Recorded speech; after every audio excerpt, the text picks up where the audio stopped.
What a wonderful morning sa inyong lahat. At syempre mangangamusta lang at maghahanap buhay na naman. Ay si Casper, naka-seatbelt. Casper, shout out Casper. Good morning.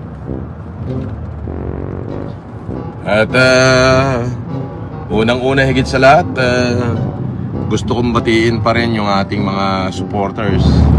At syempre, pati na rin yung mga basher natin. Magandang umaga sa inyong lahat. At dinadalangin ko ang pagpapala ng Diyos sa inyo, sapagkat kayo rin na isa sa mga dahilan kung bakit sobrang napakasikat ko ngayon. Kung wala kayo, baka hindi rin ako ganitong kasikat. Actually, ipinagpapasalamat ko yan kasi nakadagdag kayo sa aking kasikatan.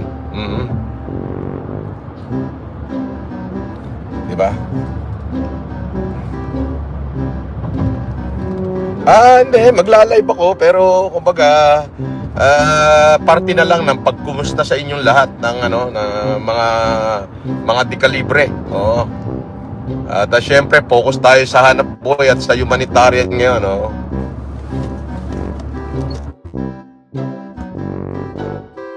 Siyempre, katulad ngayon, ito ipamimigay natin ngayon, kalahati. Kalahating manok ihahatid natin doon sa ating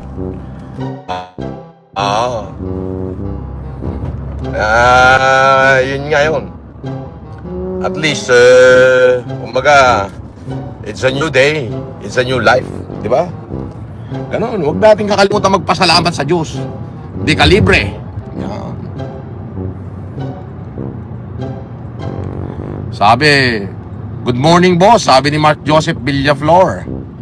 Pa-shout out, Kalumpang, Jensan, kasama mo kami sa magiging tagumpay mo, boss FLM. Oo naman, syempre.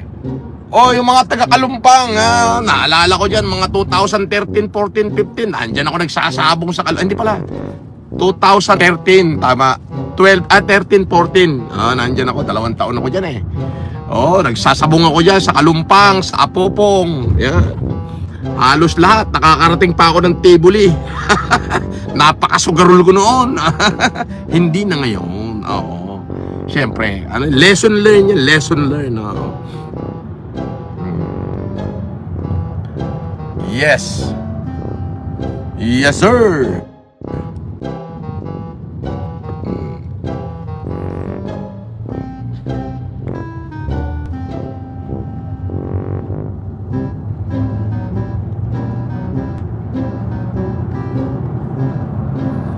Boss, you are already 24. Aarestuhin ka raw ng CIDG sa 24. Ganon? Totoo? Pagkakaalam ko nung nagatid sa akin ng pena, mababait sila at nagpa-picture pa kami. So fake news yan. Wala na akong paki dyan sa mga kung anong gusto nilang gawin at anong plano nila. Basta ako, good morning, gusto ko lang ibahagi.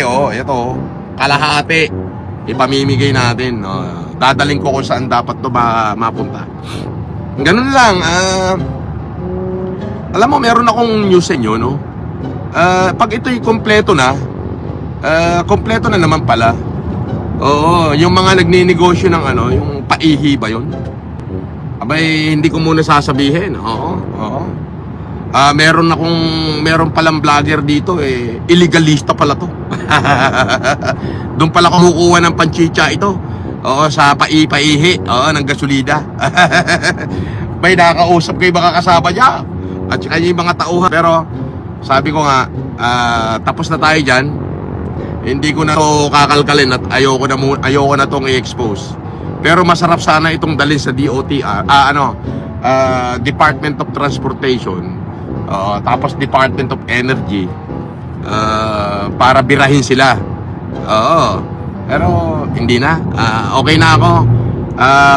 Gusto ko na lang maghanap buhay. Yung kaso ko, let it roll by. Hayaan na natin ang korte ang mag-decision dyan. Ayoko nang bunang banggitin yan. Siyempre, si Aling Susan, mag-iingat ka. 2 ang alias warrant of arrest mo. Di ba?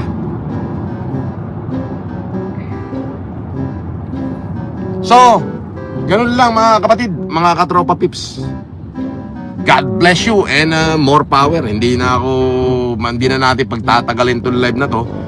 Bumati lang ako sa inyo ngayong umaga ng isang magandang umaga at mabuhay kayo. Oo, mabuhay kayo at